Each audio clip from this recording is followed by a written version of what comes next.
Voilà, Henri Dunant est né en 1828 dans une famille calviniste à Genève.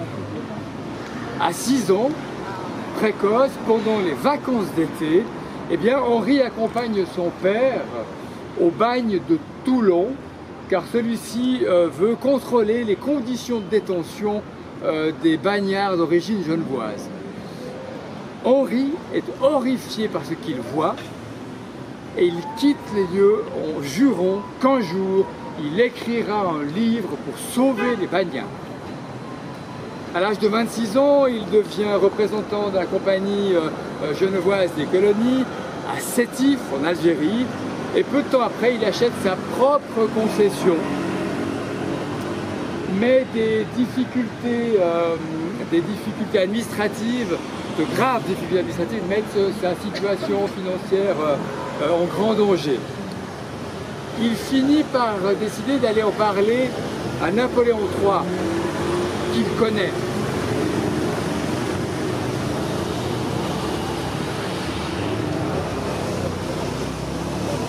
Celui-ci se trouve à Solferino, en Italie, où il mène la guerre contre l'armée autrichienne. Eh bien, Dunant ne peut y rencontrer l'empereur, mais il est le spectateur horrifié d'un véritable carnage. 17 000 soldats franco-sardes, 20 000 soldats autrichiens gisent morts, mourants, blessés sur le champ de bataille. Alors, et prête les premiers secours d'urgence à ceux qui sont là devant lui, avec l'aide d'habitants des environs. Il rentre traumatisé à Genève et se met à écrire un souvenir de Solferino. Il y développe l'idée d'une organisation qui assistera les blessés de guerre. Et il ne se doutait pas que son livre, en parvenant au domicile de Gustave Moignet, allait susciter chez ce juriste à la philanthropie un peu sèche comme ça, et raisonner un véritable engouement. Avec Moignet, les choses ne traînèrent pas. Celui-ci fit se réunir Théodore Monnoir, Henri Dunant bien sûr, Guillaume-Henri Dufour, dont on a la statue équestre ici sur la place, et puis également Louis Appien. À eux 5, ils ont fondé ce qui deviendra plus tard la Croix-Rouge. Mesdames et messieurs, le rideau du théâtre s'ouvre sur l'histoire. Oh, je suis désolé, cher monsieur. Comme vous pouvez le constater, par la grâce de Dieu, je suis bien incroyable. Et vous, laissez-moi vous regarder. Je me sens vous reconnaître. J'espère que vous n'êtes pas monsieur Gustave Moignet. Si, c'est bien moi. Moignet, le père. Après toutes ces années, vous osez venir me trouver malgré tous les malveillants. Je ne viens pas vous voir, monsieur, je vous croise par hasard. Ah, le hasard est bien mal inspiré en l'occurrence. Vous n'avez pas changé, toujours ce sale caractère. Pourquoi devrais-je avoir changé d'après vous? Quelquefois, les années nous apaisent. Toujours aussi véhément. Ça, je le prendrai bien. Oh, mais des qualités, nous en avions, vous et moi, à revendre. J'ai compris. Hélas, nous n'avions pas les mêmes. J'ai complètement oublié les vôtres. Cela ne m'étonne pas, même nos défauts divergeaient. C'est pour ça qu'entre nous, la relation était difficile. C'est juste. C'est juste. Et vous m'avez chassé comme un malpropre. Vous avez abusé de vos droits. Tyran! Bourgeois autocrate, despote! Quel ressentiment, mon Dieu! Non, je ne pourrais pas les étonner, vous savez très bien pourquoi. D'ailleurs, depuis le temps que je voulais vous dire votre fait. Vous êtes toujours à la direction de la Croix-Rouge. Ça fait 47 ans et toujours président. Si vous n'aviez pas renoncé à vos activités officielles... Renoncez. Ah, ça serait trop fort. Vous êtes pourtant bien parti de la Croix-Rouge 4 ans après sa fondation. C'est vous qui avez demandé au comité de m'éloigner. Vous n'avez jamais su tenir un budget. C'est un détail que vous oubliez. Vous voulez parler de mes futiles déboires financiers? J'ai été complètement ruiné. À qui la faute? Vous avez été impliqué dans le scandale de la Banque du Crédit Genevois.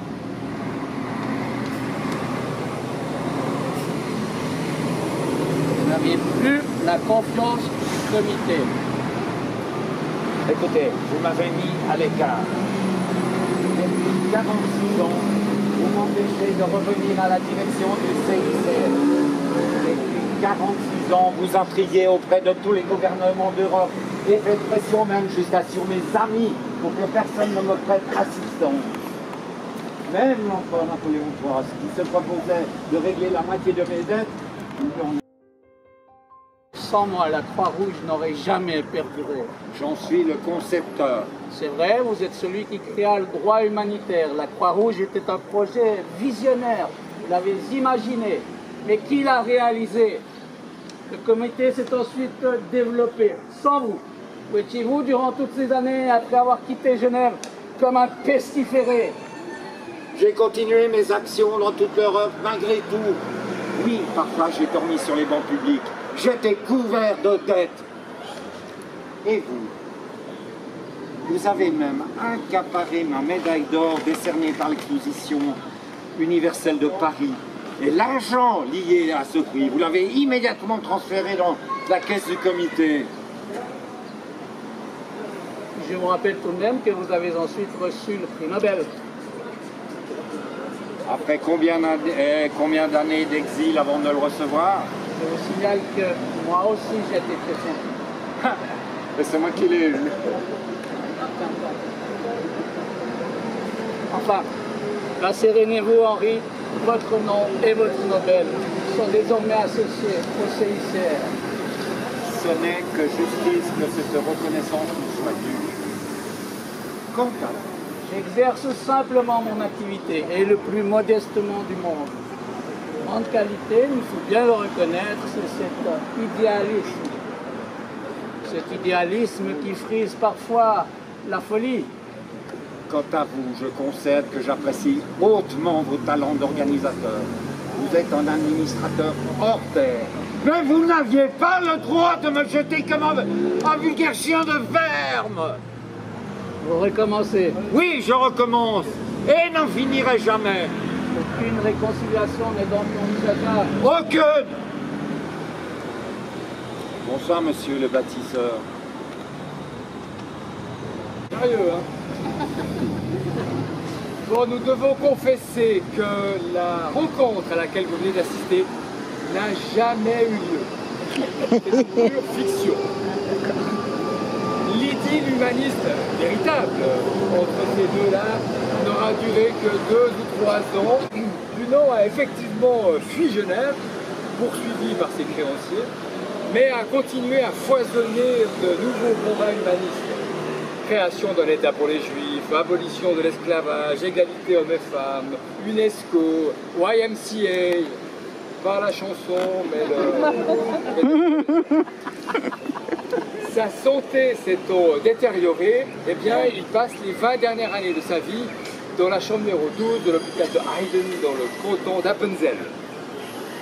Il tombe dans la dépression et la peur d'être poursuivi par ses créanciers et son adversaire Moigné. Dunant y est décédé 9 ans après avoir reçu son prix Nobel.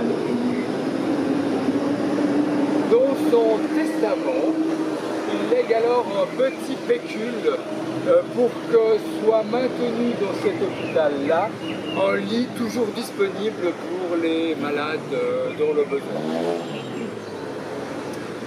Et il demande également à être enterré comme on le fait pour un chien.